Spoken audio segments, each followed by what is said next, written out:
Hi friends, ഇന്ന് സഫ്ന എഴുതിയിരിക്കുന്നൊരു മെയിലാണ് ഞാൻ വായിക്കുന്നത്. മാഡം, എൻ്റെ പേര് സഫ്ന, 23 വയസ്സുണ്ട്. വിവാഹം കഴിഞ്ഞിട്ട് ഏകദേശം 1 വർഷം കഴിഞ്ഞു. എൻ്റെ വീട്ടിൽ നല്ല സാമ്പത്തികം ആദ്യകാലത്തുണ്ടായിരുന്നു. പക്ഷേ പിന്നീട് എൻ്റെ ബാപ്പയുടെ ബിസിനസ്സൊക്കെ പൊട്ടി പാപ്പരായി. എനിക്ക് മൂത്തതായി 2 ഇക്കാക്കന്മാരാണ്. അവരുടെ വിവാഹമൊന്നും കഴിഞ്ഞിട്ടില്ല.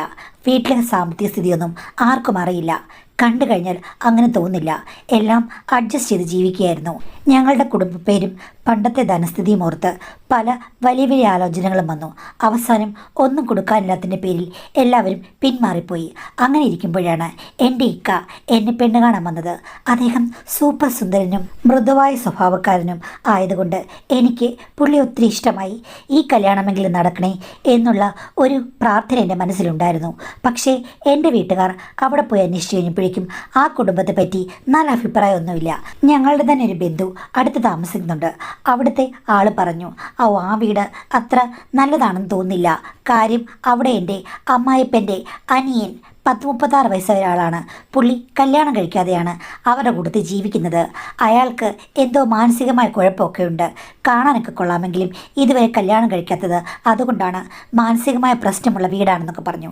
അപ്പോൾ എൻ്റെ ബാപ്പയോട് ചോദിച്ചു, നിനക്ക് ചെക്കനെ ഇഷ്ടപ്പെട്ടോ?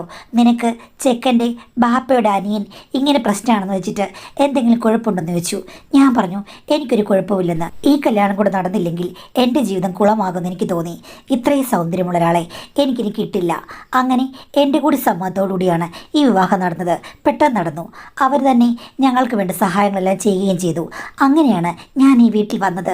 ഇക്കയ്ക്ക് ഞാൻ പ്രതീക്ഷിച്ചതിലും അധിക സൗന്ദര്യമുണ്ടായിരുന്നതുകൊണ്ട് എന്താണെന്നറിയില്ല, അദ്ദേഹം എനിക്ക് ഒരു സിനിമാ നടനെ പോലെ ആരാധന തോന്നുന്നൊരു വ്യക്തിയായിരുന്നു. അദ്ദേഹം എൻ്റെ അടുത്ത് വന്നിരുന്നപ്പോഴും എന്നെ ചുംബിച്ചുണർത്തുമ്പോഴും എനിക്ക് തോന്നിയത് ഞാൻ സ്വർഗീയ മണവാട്ടിയാണെന്നാണ്. അത്രയ്ക്ക് എനിക്കിഷ്ടമായിരുന്നു അദ്ദേഹം. എന്ത് കാട്ടിക്കുട്ടിയാലും എനിക്കിഷ്ടമാണ്.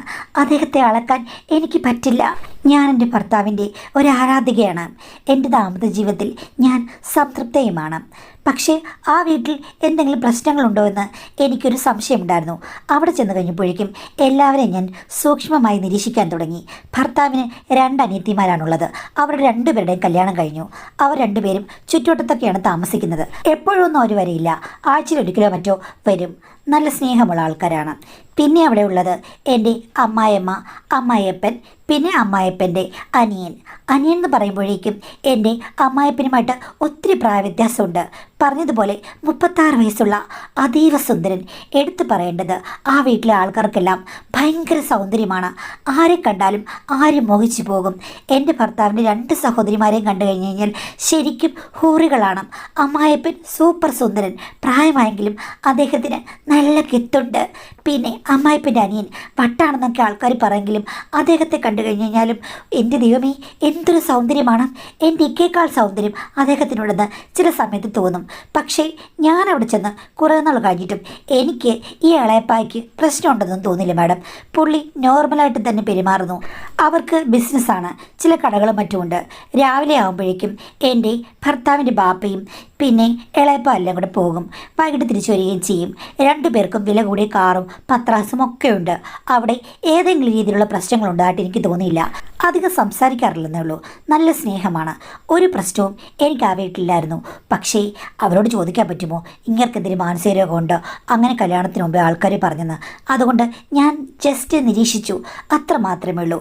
ഒരു ദിവസം ഉച്ച കഴിഞ്ഞപ്പോഴേ ഞാൻ ഉമ്മയുടെ മുറിയിലേക്ക് കയറി ചെന്നു. അപ്പോൾ ഹസ്ബൻഡും ഇല്ല, ഹസ്ബൻഡ് പുറത്ത് പോയിരിക്കുകയാണ്. ഞാൻ കയറി ചെന്ന് കഴിഞ്ഞപ്പോഴേക്കുണ്ട് അവിടെ ആലിംഗനബദ്ധരായി നിൽക്കുകയാണ് ഇളയപ്പായും ഉമ്മയും. ഞാൻ ഓർത്തു ഇതെന്താണെന്ന്. പെട്ടെന്ന് ഞെട്ടി ഞാനങ്ങ് പിന്മാറി.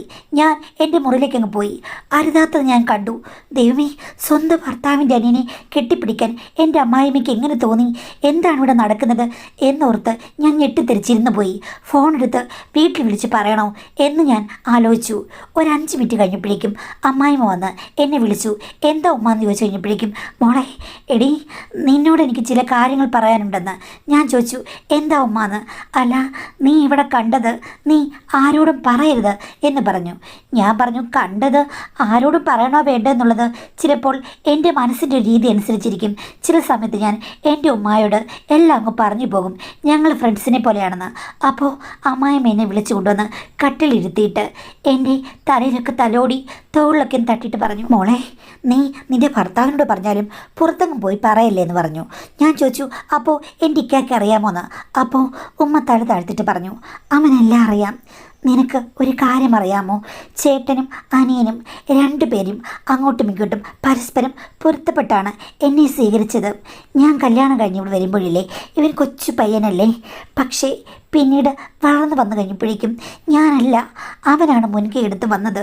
അവന് അധികം പ്രായമൊക്കെ ആകുന്നതിന് മുമ്പ് തന്നെ എന്നോടവൻ താല്പര്യം പ്രകടിപ്പിച്ചു. അന്ന് ഞാൻ എൻ്റെ ഇക്കയോട് പറഞ്ഞതാണ് ഇതേപോലെ അനിയൻ എന്നോട് അങ്ങനെയാണ് ഇങ്ങനെയാണെന്ന്. പക്ഷേ എന്താണെന്നറിയില്ല, ഇവൻ്റെ പതിഞ്ഞ സ്വഭാവം കൊണ്ട് ഇക്കയ്ക്ക് അവനോട് അമിത വാത്സല്യമായിരുന്നു. അപ്പോൾ അവൻ അടുത്ത് പെരുമാറുന്ന കണ്ടു കഴിഞ്ഞപ്പോഴേക്കും ഇക്ക പറഞ്ഞു, എന്തായാലും ഞങ്ങൾ രണ്ടാണുങ്ങളെ എവിടെയുള്ളൂ, ഇനിയിപ്പം അവന് നിന്നോട് ഇഷ്ടമാണെങ്കിൽ അങ്ങനെ ഇരുന്നോട്ടെ. ഒരു സ്ത്രീക്ക് രണ്ട് ഭർത്താക്കന്മാരുണ്ടാകുന്നതിൽ ഒരു പ്രശ്നവുമില്ല. അവൻ ഇവിടെ തന്നെ നിന്നോട്ടെ, സ്വത്തൊന്നും ഭാഗം വെച്ച് പോവുകയില്ലല്ലോ. എന്തായാലും രണ്ട് സഹോദരന്മാരും ഒരു കൂരയ്ക്കുള്ളിൽ ഒരുമയോടുകൂടി വാഴുക എന്നുള്ളത് നീ വിചാരിച്ചാൽ മതി എന്ന് പറഞ്ഞു. എന്തായാലും ഇക്ക കൂടി എനിക്ക് സപ്പോർട്ട് ചെയ്ത് കഴിഞ്ഞപ്പോഴേക്കും പിന്നെ അവൻ്റെ അടുത്ത് വന്നു കഴിഞ്ഞപ്പോഴേക്കും കുസൃതികൾ കാട്ടാൻ തുടങ്ങിയപ്പം ഞാൻ ഒന്നും പറഞ്ഞില്ല മോളെ. പതുക്കെ പതുക്കെ അവനെ എനിക്കും ഇഷ്ടമായി തുടങ്ങി. ഇളം പ്രായമല്ലേ, ഇളം പ്രായമാകുമ്പോൾ ഇളം മോഹങ്ങൾ അവനിൽ കൂടുതലായിരിക്കുമല്ലോ. ഞാനാണെങ്കിൽ ഇവിടെ എല്ലാം കഴിഞ്ഞ് നിൽക്കുന്നവളാണ്. എനിക്ക് വേണ്ടേ മോളെ ഇളം വെള്ളരി പിഞ്ച്. അപ്പോൾ ഞാനും അതിൽ വീണുപോയി. അവൻ്റെ അതൊരു പ്രത്യേകതര സ്നേഹമാണ്. എൻ്റെ ഇക്കയില്ലേ ഒരു ഹാർഡായ മനുഷ്യനാണ്, പക്ഷേ ഇവനില്ലേ ഇവൻ എന്നോട് അമിതമായ സ്നേഹമാണ്. രണ്ട് പുരുഷന്മാരെ അറിയുമ്പോൾ രണ്ട് ധ്രുവങ്ങൾ നമുക്കറിയാം. അങ്ങനെ മോള് വിചാരിച്ചാൽ മതി, പുറത്താരോടും പറയരുത്. ഉമ്മ, ഞാൻ ഒരു കാര്യം കേട്ടു, കല്യാണം അലച്ചു വന്നു കഴിഞ്ഞപ്പോഴേക്കും ഇവിടെ ഇളയപ്പായ്ക്ക് വട്ടാണെന്നും ഒക്കെയാണ് പുറത്ത് കേട്ടതെന്ന്. അപ്പോൾ എന്നോട് ഉമ്മ ചിരിച്ചുകൊണ്ട് പറഞ്ഞു, എടി അത് ഇവരുടെ ബാപ്പ തന്നെ കിട്ടിച്ചമച്ച കഥയാണ്. അവനെന്താണ് കല്യാണം കഴിക്കാതെ ഇവിടെ നിൽക്കുന്നതെന്ന് ചോദിച്ചു കഴിഞ്ഞാൽ അവന് മാനസികമായ ചെറിയ ചില പ്രശ്നങ്ങളുണ്ട്, മരുന്ന് കഴിക്കുന്നുണ്ട് എന്നൊക്കെ പറയും. അതൊക്കെ അനിയനും അറിയാം. അപ്പോൾ ചേട്ടനും അനിയനും കൂടി ചേർന്നിട്ടാണ് അങ്ങനൊരു വാർത്ത പുറത്തിറക്കിയത്. എന്തായാലും അത് ഉപകാരമായി മോളെ. എൻ്റെ ഈ കഥകളൊന്നും ആർക്കും അറിയില്ല. അപ്പോൾ ഉമ്മയുടെ ഫാമിലിയിലുള്ള ആർക്കും അറിയില്ലേ? എൻ്റെ 3 മക്കൾക്കും അറിയാം. കാര്യം അവർ കൊച്ചിലെ തൊട്ട് കാണുന്നതല്ലേ. പിന്നെ എൻ്റെ ഉമ്മയ്ക്കറിയാം. എൻ്റെ ഉപ്പ ഇല്ലല്ലോ, വേറെ ആർക്കും അറിയില്ല. എൻ്റെ ആങ്ങളമാർക്ക് പോലും അറിയില്ല, നാത്തുമാർക്കും അറിയില്ല എന്ന് ഉമ്മ പറഞ്ഞു. അമ്പടിക്ക് ഏമീ സണ്ണിക്കുട്ടി, എത്ര നാളായിട്ട് ഉമ്മ ഇതൊക്കെ മറച്ചു പിടിച്ച് വിദഗ്ധമായി ജീവിക്കുന്നു. ഈ വീട്ടിൽ കഴിഞ്ഞ എൻ്റെ ഭർത്താവിനും ഇത്തരം ട്രിക്കുകളൊക്കെ അറിയാം. സ്വന്തം അച്ഛൻ്റെ അനിയനും അമ്മയും തമ്മിലുള്ള ബന്ധം അങ്ങ് അംഗീകരിച്ചു. ചെറുപ്പകാലം മുതലേ കാണുന്നതുകൊണ്ട് അവർക്കത് സ്വാഭാവികമായി തോന്നിക്കാണും. എന്തായാലും എനിക്കതൊരു അത്ഭുതമായിരുന്നു. എൻ്റെ പൊന്നുമോളല്ലേ, ആരോടും പറയരുതേ, നമ്മുടെ കുടുംബത്തെ മോള് അപമാനപ്പെടുത്തരുതേ എന്ന് പറഞ്ഞു. ഞാൻ പറഞ്ഞു, ഞാൻ ആരെയും അപമാനിക്കുന്നൊന്നുമില്ല. ഞാൻ ചോദിക്കട്ടെ, ഞാനിപ്പോൾ ഉമ്മയുടെ മോനെ വിട്ടിട്ട് വേറെ ആളെ അങ്ങ് ഇഷ്ടമാണെന്ന് വെച്ചു, എന്തെങ്കിലും പ്രശ്നമുണ്ടോയെന്ന്? അപ്പോഴേക്കും ഉമ്മ വന്ന്, എൻ്റെ പൊന്നുമോളെ ഞാൻ കാണിച്ചെന്ന് വെച്ചിട്ട് മോൾ അങ്ങനൊന്നും കാണിക്കല്ലേ. എൻ്റെ മോനൊരു പാവമാണ്, നിന്നെ കണ്ട് ഇഷ്ടപ്പെട്ടിട്ടാണ് അവൻ നിന്നെ കിട്ടിയത്. അവൻ നല്ല സൗന്ദര്യമുള്ളവനല്ലേ, നിനക്ക് അവനേക്കാൾ വലിയ സൗന്ദര്യമുള്ളവനെയൊന്നും കണ്ടുപിടിക്കാൻ പറ്റില്ല. അതുകൊണ്ട് എൻ്റെ പൊന്നുമോള് അടഞ്ഞൊതുങ്ങിയിരിക്കണേ, ഉമ്മ കാണിച്ചെന്ന് പറഞ്ഞിട്ട് മോള് ചാടല്ലേ എന്നൊക്കെ പാതി തമാശയായിട്ടും പാതി കാര്യമായിട്ടും പറഞ്ഞിട്ടാണ് പോയത്. രാത്രി ഇക്ക വന്നു കഴിഞ്ഞപ്പോഴേക്കും നടന്ന സംഭവങ്ങളെല്ലാം ഞാൻ പറഞ്ഞു. അപ്പോൾ എൻ്റെ ഹസ്ബൻഡ് പറഞ്ഞു, എടി അത് ശരിയല്ലെന്ന് എനിക്കറിയാം, പക്ഷേ ചെറുപ്പക്കാലം മുതലേ ഞാൻ കാണുന്നുണ്ട്, അതെനിക്ക് സ്വാഭാവികമായിട്ടാണ് തോന്നുന്നത്. ഞാനിപ്പോൾ എൻ്റെ ബാപ്പയുടെ അനിയനെ കൊച്ചാപ്പാന്നോ ഇളയപ്പനെന്നോ അല്ലെങ്കിൽ ചേച്ചാപ്പാന്നോ ഒന്നും വിളിക്കാറില്ല, ബാപ്പ എന്നാണ് വിളിക്കുന്നത്. അങ്ങനെ ശീലിച്ചുകൊണ്ട് എനിക്ക് പ്രത്യേകിച്ച് ഒന്നും തോന്നുന്നില്ല. എന്നാലും രണ്ടാണുങ്ങളെ എങ്ങനെയാണ് നിങ്ങളുടെ ഉമ്മ മാനേജ് ചെയ്യുന്നതും അതൊന്നും എനിക്കറിയില്ല. അത് പണ്ട് തൊട്ടേ അങ്ങനെ ആയതുകൊണ്ട് എനിക്കതിൽ പ്രശ്നങ്ങളൊന്നും തോന്നിയിട്ടില്ല. എനിക്ക് തോന്നുന്നത് ഒന്നടവിട്ട ദിവസങ്ങളിലാണ് അവർ മാനേജ് ചെയ്യുന്നതെന്ന്. അപ്പോൾ ഉമ്മയ്ക്ക് പറ്റാത്ത ദിവസങ്ങളിലോ അതെനിക്കറിയില്ല. അവർക്ക് തമ്മിൽ എന്തെങ്കിലും ഒരു അണ്ടർസ്റ്റാൻഡിങ് കാണും. എടീ, നീ ഇതാരോടും പറയരുതേ. ഞാൻ പറഞ്ഞ ആരോടും പറയില്ല. പക്ഷേ നിങ്ങൾ എന്നെ ഏതെങ്കിലും രീതിയിൽ ചൊറിയാനോ ഉപദ്രവിക്കാനോ വന്നു കഴിഞ്ഞാൽ ഞാൻ ഇതെല്ലാ ആൾക്കാരോട് വിളിച്ചു പറയും. നീ കണ്ടതുപോലല്ലോ, വല്ലാത്ത കേമിയാണല്ലോ. രഹസ്യം അറിഞ്ഞു കഴിഞ്ഞപ്പോഴേക്കും നീ ഇപ്പം എന്നെ ഭീഷണിപ്പെടുത്തുന്നു. ഞാൻ നിന്നോട് എന്ത് ചെയ്തു എന്ന്. ഞാൻ പറയും, നിങ്ങളെന്നോടൊന്നും ചെയ്തില്ല. പക്ഷേ എന്നാലും ഞാൻ പറയുകയാണ്, ഇങ്ങനെയൊക്കെയുള്ള സിറ്റുവേഷനിൽ ഈ രഹസ്യങ്ങളൊക്കെ സൂക്ഷിക്കാൻ അറിയാവുന്ന നിങ്ങളും കുറച്ച് വില്ലനായിരിക്കുമല്ലോ എന്നോർത്ത് ഞാൻ പറഞ്ഞതാണെന്ന്. അപ്പോൾ ഭർത്താവ് പറഞ്ഞു, അങ്ങനെയൊന്നും എനിക്ക് തോന്നിയിട്ടില്ല. നീ വിചാരിക്കുന്ന അത്രയും കോംപ്ലിക്കേഷൻസ് ഒന്നും ഈ ഒരു വിഷയത്തിന് എൻ്റെ മനസ്സിൽ സ്ഥാനം ഞാൻ കൊടുത്തിട്ടില്ല എന്ന് പറഞ്ഞു. പിന്നെ ഞാനിങ്ങനെ ഭർത്താവിൻ്റെ പോയിൻ്റ് ഓഫ് വ്യൂവിൽ ആലോചിച്ച് കഴിഞ്ഞപ്പോൾ എനിക്കും തോന്നി ശരിയായിരിക്കും. ഇങ്ങനെ കണ്ടു വളർന്ന അങ്ങേർക്ക് എന്ത് തോന്നാനാണ്? ഒന്നുമില്ല. ഞാൻ പിന്നെ പതുക്കെ ഒരു 3-4 മാസമായി കഴിഞ്ഞപ്പോഴേക്കും അതങ്ങ് അഡ്ജസ്റ്റഡ് ആയി. ചില സമയത്ത് ഉച്ചയ്ക്ക് ബാപ്പ അവരുടെ റൂമിൽ കാണും, ഇല്ലെങ്കിൽ ഭർത്താവിൻ്റെ അച്ഛൻ്റെ അനിയനായിരിക്കും. ഞാൻ ചെന്ന് കഴിഞ്ഞപ്പോൾ ഞാനങ്ങ് പേരിട്ട് കൊച്ചുപ്പയാണ് അവിടെ ഉള്ളത്. അതൊക്കെ ഞാൻ കാണാറുണ്ട്. അവരുടെ സ്നേഹപ്രകടനങ്ങളും പലപ്പോഴും ഞാൻ കണ്ടിട്ടുണ്ട്. കൊച്ചുപ്പേക്കാൾ നല്ല പ്രായമുണ്ടല്ലോ എൻ്റെ അമ്മായിയമ്മയ്ക്ക്. എങ്കിലും കൊച്ചുപ്പയ്ക്ക് അവരെ ഒരു രാജകുമാരിയെ പോലുള്ള താല്പര്യമാണെന്ന് എനിക്ക് തോന്നിയിട്ടുണ്ട്. കുറച്ചുകൂടി റൊമാൻറ്റിക്കാണ്. പിന്നെ എൻ്റെ അമ്മായിപ്പന് യാതൊരു വിധത്തിലുള്ള പ്രശ്നങ്ങളും അതിലൊന്നുമില്ല. പക്ഷേ അനിയനും ചേട്ടനും തമ്മിൽ ബിസിനസ്സിൻ്റെ കാര്യങ്ങളും മാത്രം പ്രസക്തമായ കാര്യങ്ങളും മാത്രം സംസാരിക്കുന്നത് ഞാൻ കണ്ടിട്ടുള്ളൂ. പിന്നെ 2 നാത്തൂമാരുണ്ടല്ലോ, അവർക്ക് 2 പേർക്കും സ്വന്തം ബാപ്പയേക്കാൾ ഇഷ്ടം കൊച്ചുപ്പയാണെന്ന് എനിക്ക് തോന്നിയിട്ടുണ്ട്. അവർ 2 പേരെയും കൊച്ചുപ്പ കെട്ടിപ്പിടിക്കുന്നതും അവർക്ക് വേണ്ട കാര്യങ്ങളൊക്കെ ചെയ്തു കൊടുക്കുന്നതും പിന്നെ പണത്തിന് എന്തെങ്കിലും ആവശ്യം വന്നെന്ന് പറഞ്ഞാലും അവർ കൊച്ചുപ്പ വിളിക്കുകയുള്ളൂ. അവർ 2 പേരും കൊച്ചുപ്പയോട് ഭയങ്കര താല്പര്യമാണ്. പക്ഷേ എൻ്റെ ഭർത്താവിന് കൂടുതൽ ഇഷ്ടം എൻ്റെ അമ്മായിപ്പനെ തന്നെയാണ്. അങ്ങനെ പല രീതിയിലുള്ളൊരു ബന്ധങ്ങളുടെ സമ്മിശ്രമായ ഒരു യോഗമാണ് അവിടെ നടക്കുന്നത് എനിക്ക് തോന്നാറുണ്ട്. എന്തായാലും എൻ്റെ അമ്മായിമ്മ മിടുക്കിയാണ്. 2 പുരുഷന്മാർ, ഒന്ന് മച്ചുവടായ ഒരുത്തൻ, ഒന്ന് ഇളം പരുവം. ഇതിങ്ങനെ പണ്ട് മുതലേ പുള്ളിക്കാരി കൈകാര്യം ചെയ്ത് വരുമ്പോൾ പുള്ളിക്കാരി ഒരു ഭാഗ്യവതി തന്നെയെന്ന് ഞാൻ മനസ്സിലോർക്കും. ഇടയ്ക്കിടയ്ക്ക് ഞങ്ങൾ 2 പേരും അടുക്കളയിലാകുമ്പോഴേക്കും ഞാൻ ഉമ്മയോട് കുത്തി ചോദിക്കും, അല്ലുമ്മ, ഈ 2 ആണുങ്ങളും തമ്മിൽ വ്യത്യാസമുണ്ടെന്ന് ഉമ്മ പറഞ്ഞല്ലോ, എങ്കിലും അവർ ചേട്ടനും അനിയനുമല്ലേ, അവരുടെ എല്ലാ ഫീച്ചേഴ്സും ഒരുപോലെയാണോന്ന്. അത് കേട്ട് അമ്മായിമ്മ ക്രുദ്ധയായി എന്നെ നോക്കി. എന്നിട്ട് ചോദിച്ചു, നിനക്കിപ്പോൾ എന്താ പ്രശ്നം? നിൻ്റെ കല്യാണം കഴിഞ്ഞിട്ട് മാസങ്ങളല്ലേ ആയുള്ളൂ, നിനക്ക് നിൻ്റെ ഭർത്താവിൻ്റെ ഫീച്ചേഴ്സ് ഒന്നും ഇഷ്ടപ്പെട്ടില്ലേ എന്ന് ചോദിച്ചു. ഞാൻ പറഞ്ഞു, ഉമ്മ അതല്ല ഞാൻ ചോദിച്ചതാണെന്ന്.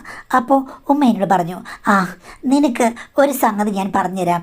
എന്താ ഉമ്മ? എടി, ദേ പുറത്ത് അവിടെ ഒരു ഔട്ട് ഹൗസ് കണ്ടു. അതിനകത്ത് ഒരു അമ്മിക്കുട്ടി കിടപ്പുണ്ട്. അതായിരിക്കും നിനക്ക് ഉപകാരം ചെയ്തത്. ഒരു കാര്യം ചെയ്യേ, അത് കഴുകി വൃത്തിയാക്കി നീ എടുത്ത് നിൻ്റെ മുറിയിലേക്ക് കൊണ്ടുപോയിക്കോളാൻ പറഞ്ഞു. ഞാൻ ചോദിച്ചു, അമ്മിക്കുട്ടി എന്ന് പറഞ്ഞാൽ എന്താ? അപ്പോൾ പുള്ളിക്കാരി പറഞ്ഞു, എടി, നിങ്ങളുടെ അരകലിൻ്റെ മുകളിൽ ഇങ്ങനെ കിടന്ന് അങ്ങോട്ടും ഇങ്ങോട്ടും അരയ്ക്കുന്നതിന് എന്താ പറഞ്ഞത്? ഞാൻ പറഞ്ഞു, ഞങ്ങളുടെ നാട്ടിൽ പറഞ്ഞത് കുഴവിയാണ്. ആ കുഴവിയുടെ കാര്യം പറഞ്ഞത്. വർഷങ്ങളായിട്ട് ഉപയോഗിക്കാതെ കിടക്കുന്നതാണ്. വലുതാണ്, ഭയങ്കര വലുതാണ്. അത് കഴുകിയെടുത്ത് നിൻ്റെ മുറിയിലേക്ക് കൊണ്ടുപോകാൻ പറഞ്ഞു. ഞാൻ ചോദിച്ചാൽ അതെന്തിനാ? അവിടെ എന്താ ആരെങ്കിലും അരയ്ക്കുന്ന വല്ലതും ഉണ്ടോയെന്ന്.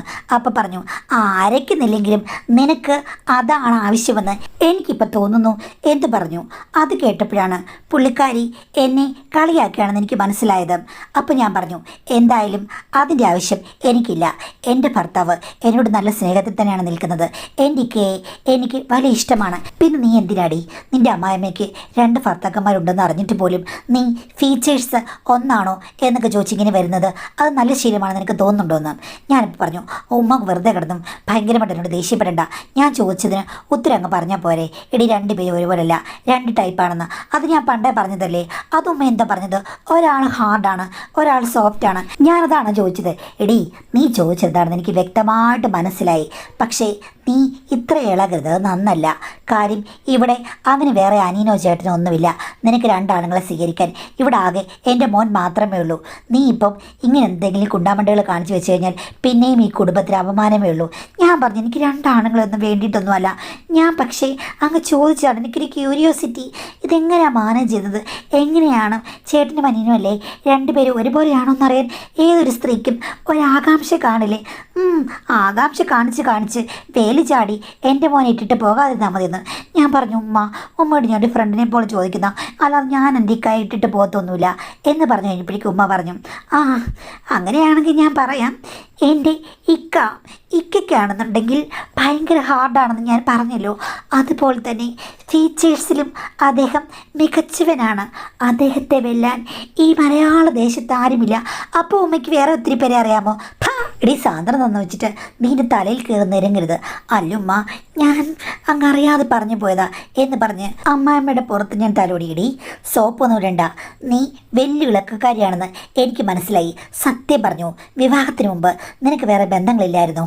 ഞാൻ പറഞ്ഞു അങ്ങനൊന്നുമില്ല, പക്ഷേ എനിക്കിതൊക്കെ കേൾക്കാൻ വലിയ ഇഷ്ടമാണ്. എടി, കേൾക്കാൻ വലിയ ഇഷ്ടമുണ്ടെങ്കിൽ ചെയ്യാനും വലിയ ഇഷ്ടമായിരിക്കും. സത്യം പറഞ്ഞു, എൻ്റെ മോന് നിന്നെ കണ്ടിഷ്ടപ്പെട്ട് കെട്ടിയതാണ്. ഇതിനു മുമ്പ് നീ ഏതെല്ലാം മലകൾ കയറി ഇറങ്ങിയിട്ടുണ്ടടി എന്ന് ചോദിച്ചു. ഞാൻ പറഞ്ഞു അങ്ങനൊന്നുമില്ല. പിന്നെ നീ എന്തിനടി എന്നോടും മലയാളക്കരയിൽ എല്ലാവരും അറിയാമെന്ന് ചോദിച്ചത്. അല്ല, ഉമ്മ പറഞ്ഞപ്പം ഇങ്ങനെ പറഞ്ഞപ്പം ഞാൻ തമാശ ഇങ്ങ് പറഞ്ഞതേ ഉള്ളൂ. അവിടെ ഒരു തമാശ.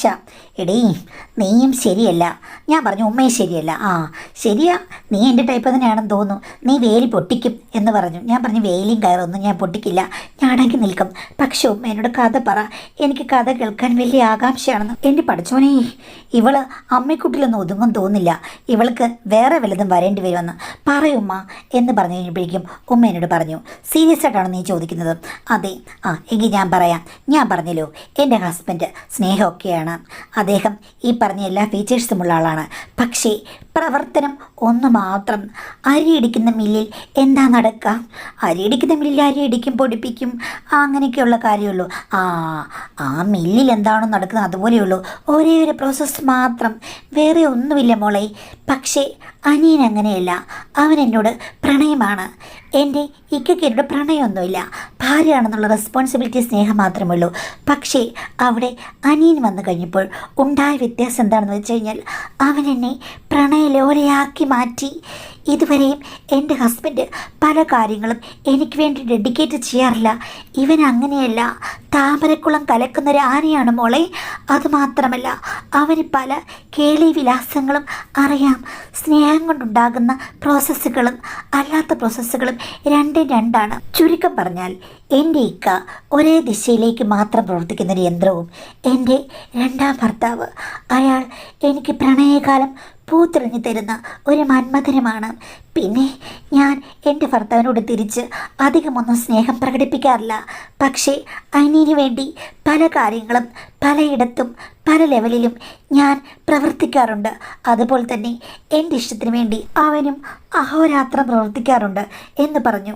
ആവേശം കയറിയ ഉമ്മ എന്നോട് എണ്ണി കാര്യങ്ങൾ പറഞ്ഞു. അത് കേട്ട് ഞാൻ സ്തബ്ധയായി നിന്നുപോയി. ദൈവമേ, ഉമ്മയുടെ ആദ്യ ഭർത്താവിൻ്റെ അതേ സ്വഭാവമാണ് എൻ്റെ ഭർത്താവിന്. പക്ഷേ എനിക്ക് അദ്ദേഹത്തോട് ഭയങ്കര ഇഷ്ടമുള്ളതുകൊണ്ടും ആരാധന ഉള്ളതുകൊണ്ടാണ് എനിക്കിതുവരെയും ഓക്കെ ആണെന്ന് തോന്നിയത്. പക്ഷേ അതിൽ ഐറ്റംസ് ഒന്നുമില്ല. വെറും 2-3 ഐറ്റംസ് മാത്രം. ബിരിയാണിച്ചോറ് വെച്ച് കഴിഞ്ഞാൽ ഒരു ചള്ളാസ്, ഒരു ഇറച്ചിക്കറി, അതോടുകൂടി കാര്യം കഴിഞ്ഞു. പക്ഷേ സദ്യയാണെങ്കിലോ അവിടെ തൂശനിലയിൽ എന്തെല്ലാം കാണും. 68 കൂട്ടമോ 64 കൂട്ടമോ എങ്ങാണ്ടല്ലേ മാഡം എന്ന് പറഞ്ഞതുപോലെ ഓരോന്നും വിവരിച്ച് തന്നു കഴിഞ്ഞപ്പോഴേക്കും ഞാൻ ഓർത്തു, എൻ്റെ അമ്മായിമ്മ എന്ത് ഭാഗ്യവതിയാണ്. ഞാൻ നിശബ്ദയായത് കണ്ട് അമ്മായിമ്മയോട് ചോദിച്ചു, എന്താടി നിൻ്റെ വായി ഇപ്പോൾ നാക്കില്ലേ? ഒന്നും മിണ്ടുന്നില്ലല്ലോ. കേട്ട് കഴിഞ്ഞപ്പോഴേക്കും നീ അങ്ങ് തറഞ്ഞു പോയെന്ന് ചോദിച്ചു. ഞാനൊന്നും മിണ്ടിയില്ല. അമ്മായിമ്മ ചോദിച്ചു, എന്താണ് നീ ഒന്നും മിണ്ടാത്തത്? നിനക്ക് ഇഷ്ടപ്പെട്ടില്ലെന്ന്. ഞാൻ പറഞ്ഞു, ഉമ്മയുടെ ഭർത്താവിൻ്റെ സ്വഭാവം പോലെ തന്നെയാണ് എൻ്റെ ഭർത്താവിൻ്റെ സ്വഭാവം. അത് കേട്ടുമ്മ താടിക്ക് വിരൽ വെച്ചു. ഉള്ളതാണോ? അവൻ അങ്ങനെയാണോ? നിന്നോട് ഭയങ്കര സ്നേഹമാണല്ലോ. ഞാൻ പറഞ്ഞു, സ്നേഹമാണെങ്കിലും ഉമ്മ പറഞ്ഞതിൽ ആകെ 3 കൂട്ടമേ ഉള്ളൂ. ഉമ്മയുടെ ഇലയിൽ ഇനിയും വിഭവങ്ങൾ ബാക്കിയാണ്. ശരിക്കും കൊച്ചുപ്പ ഉമ്മയ്ക്ക് കിട്ടിയ ഒരു ബമ്പറാണ്. എനിക്കിനി ഒന്നും പറയാനുമില്ല, ചോദിക്കാനുമില്ലെന്ന് പറഞ്ഞ് ഞാൻ എൻ്റെ മുറിയിലേക്ക് പോയി. അവിടെ ചെന്ന് കിടന്ന് ഞാൻ ആലോചിക്കുകയായിരുന്നു, ശരിക്കും ഏതൊക്കെ തരം മനുഷ്യരാണ് ഈ ലോകത്തുള്ളത്. ഞാൻ വിചാരിച്ചതുപോലെ ഒന്നുമല്ല ഉമ്മയുടെ ജീവിതം. ഉമ്മ ശരിക്കും ഭാഗ്യവതിയാണ്. ഞാനും ഭാഗ്യവതിയാണെന്ന് വിചാരിച്ചു. സൗന്ദര്യമുള്ള ഭർത്താവിൽ നിന്ന് കിട്ടുന്ന ഇത്തിരിപ്പോന്ന കാര്യങ്ങളാണെങ്കിലും എല്ലാം എനിക്ക് ഓക്കെ ആണെന്ന് വിചാരിച്ചു. പക്ഷേ ഇപ്പോൾ ഞാൻ ഓക്കെ അല്ല. എൻ്റെ തൂശനിലയിൽ ഒത്തിരി ഭാഗം ഒഴിഞ്ഞു കിടക്കുന്നു. ഞാൻ ഇതൊന്നും പറയാതെ ഹസ്ബൻഡിനോട് വേറെ രീതിയിൽ പറഞ്ഞു, ഇക്ക ഇങ്ങനെ പോയാൽ പോരല്ലോ, നമ്മൾ വീഡിയോയിലൊക്കെ കാണുന്ന പോലെ കൂടുതൽ കാര്യങ്ങളിലേക്കൊക്കെ പോകാൻ ഇക്കയ്ക്ക് താല്പര്യമില്ലെന്ന് ചോദിച്ചു. അപ്പോൾ പുള്ളിക്കാരൻ എടുത്തടിച്ച പോലെ പറഞ്ഞു, ഇത്രയും മതി, ഇതിൽ കൂടുതൽ എനിക്ക് ഇഷ്ടമല്ല, എനിക്ക് വേറെ ഒന്ന് പരീക്ഷിക്കുന്നതൊന്നും താല്പര്യമില്ല എന്നൊക്കെ പറഞ്ഞ് ഒത്തിരി വട്ടം ഞാൻ പറഞ്ഞു കഴിഞ്ഞപ്പോഴേക്കും നിഷേധിക്കുകയാണ് ചെയ്തത്. പിന്നെ ഞാൻ ഉമ്മയോട് കഥകളൊന്നും ചോദിച്ചിട്ടില്ല. ഇപ്പോൾ ഈ അടുത്ത കാലത്ത് പിന്നെയും ഉമ്മ എന്നോട് ചോദിച്ചു, നീ എന്താടി ഇപ്പം ഒരാവേശവുമില്ലല്ലോ, നിനക്ക് എല്ലാം ശരിയായില്ലേ, അവൻ ഓക്കെ ആയെന്ന് ചോദിച്ചു. ഞാൻ പറഞ്ഞു ഓക്കെ ഒന്നും ആയില്ല, ഞാൻ ഇത്തരം കാര്യങ്ങളെപ്പറ്റി ഈ കഥയൊന്നും പറയാതെ ഇക്ക കുറച്ചുകൂടി നമുക്കൊന്ന് പരക്കണ്ടേ എന്ന് ചോദിച്ചു കഴിഞ്ഞപ്പോഴേക്കും പരപ്പും വേണ്ട ഒളിപ്പും വേണ്ട ഒന്നും വേണ്ട, അത് മതി എന്ന് പറഞ്ഞ് ആകെ 3 പ്രവർത്തനങ്ങളിൽ നിർത്തിയിരിക്കുകയാണ് എന്ന് പറഞ്ഞു. അത് കേട്ട് കഴിഞ്ഞപ്പോഴേക്കും ഉമ്മ എന്നെ കളിയാക്കി ചിരിച്ചു. എന്ത് ചെയ്യാനാണ്, മെടുക്കില്ലാത്ത പെണ്ണുങ്ങൾക്ക് അങ്ങനെ പലതും ഭവിക്കും. മെടുക്കുണ്ടെങ്കിൽ കാര്യം സാധിച്ചെടുക്കാം, നിനക്ക് കഴിവില്ല എങ്കിൽ ഭർത്താവ് തന്നെ വട്ടം ചുറ്റി വരുവാനെന്ന് പറഞ്ഞു. ഞാൻ ചോദിച്ചു, ഉമ്മയ്ക്ക് എവിടെ നിന്നായി മെടുക്ക് വന്നേ? ഒരു മെടുക്കുമില്ല. ഉമ്മയുടെ ഭർത്താവിനെ ഇത്ര നാളായിട്ട് ഉമ്മയ്ക്ക് മാറ്റിയെടുക്കാൻ പറ്റിയോ? ഇല്ലല്ലോ. പിന്നെ അനിയൻ ഇങ്ങോട്ട് വന്നു കഴിഞ്ഞപ്പോഴേക്കും പാപം കൊച്ചു പയ്യൻ അവനെ വളച്ചെടുത്തപ്പോഴല്ലേ ഗുണമുണ്ടാക്കിയത് എന്ന് പറഞ്ഞ് ഞങ്ങൾ രണ്ടുപേരും കൂടെ അവിടെ ഒരു സ്നേഹ വഴക്ക് തന്നെ നടത്തി. അവസാനം ഉമ്മ സമ്മതിച്ചു. ശരിയാടി, പക്ഷേ ഇപ്പോൾ നിനക്ക് പകരം തരാൻ എനിക്കൊന്നുമില്ല. ഒരു കാര്യം ഞാൻ പറയാം, വേണമെങ്കിൽ കൊച്ചുപ്പഴുണ്ടല്ലോ, ഒരു പ്രശ്നവുമില്ല. നിനക്ക് കൂടുതൽ ആവശ്യമുണ്ടെങ്കിൽ ഞാൻ അവനെ പറഞ്ഞ് ശരിയാക്കാം. അല്ല, ഉമ്മയ്ക്ക് പുള്ളിയോട് ഭയങ്കര സ്നേഹം അടുപ്പൊക്കെയല്ലേ, പ്രേമമല്ലേ? അപ്പോൾ ഉമ്മ എന്നോട് പറഞ്ഞു, എടി പുറത്തുള്ളൊരു പെണ്ണാണെങ്കിൽ ഞാൻ ഒരിക്കലും സമ്മതിക്കില്ല. ഇതിപ്പോൾ എനിക്ക് പ്രശ്നമില്ല, കാര്യം ഒരു 10 വർഷം കഴിഞ്ഞ് കഴിഞ്ഞാൽ പിന്നെ എനിക്കറിയില്ല ഞാൻ ഇവിടെ ഉണ്ടാകുമോ കാണുമോ, എനിക്ക് കറക്റ്റായി പ്രവർത്തിക്കാൻ പറ്റുമോയെന്ന്. അപ്പോൾ നീ കർമ്മപഥത്തിലുണ്ടെങ്കിൽ നമ്മുടെ സ്വത്തും അവനുമെല്ലാം ഇവിടെ തന്നെ കാണും. അതുകൊണ്ട് എനിക്ക് സമ്മതമാണ്, രഹസ്യമായി എല്ലാം ഞാൻ ശരിയാക്കാം. പക്ഷെ നീ ആരോടും പറയരുത്, ഒരു രീതിയിലും പിടിക്കപ്പെടരുത് എന്നും എന്നോട് പറഞ്ഞു. നിൻ്റെ ഭർത്താവിനോട് പറയില്ലെന്ന് പറഞ്ഞു. അപ്പോൾ ഞാൻ പറഞ്ഞു, ഉമ്മ അതൊക്കെ റിസ്ക് അല്ലേ? ആ റിസ്ക്കാണ് മോളെ, പിന്നീട് നല്ല മധുരമായി മാറുന്നത്. ഞാനെല്ലാം ശരിയാക്കാൻ മടി, പക്ഷേ പകൽ മാത്രം, രാത്രിയിൽ ഒരു റിസ്ക്കും പാടില്ല, ആളുകൾ ഇവിടെ ഉണ്ടെന്ന് ഓർക്കണമെന്ന് പറഞ്ഞു. എന്തായാലും ഉമ്മയാണ് പറഞ്ഞ് എല്ലാം ശരിയാക്കി തന്നത്. ഉമ്മ പറഞ്ഞാൽ കൊച്ചുപ്പ എന്തിനും റെഡിയാണ്.